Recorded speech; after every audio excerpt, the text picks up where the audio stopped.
নমস্কার, দ্য বাংলা স্ফিয়ারের বিশেষ প্রতিবেদনে আপনাদের স্বাগত।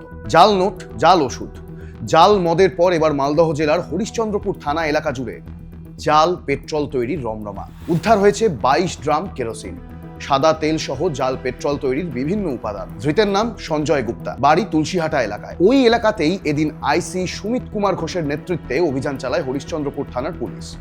সেখানেই এই জাল পেট্রোল তৈরির কারখানার হদিশ মেলে। উদ্ধার হয় 22 ড্রাম কেরোসিন সহ বিভিন্ন উপাদান। ইতিমধ্যেই এর আগে এই অভিযোগে খোপাকাঠি থেকে গ্রেপ্তার হয়েছিল এক ব্যক্তি। তাকে জেরা করার পর পুলিশের জালে আরও এক।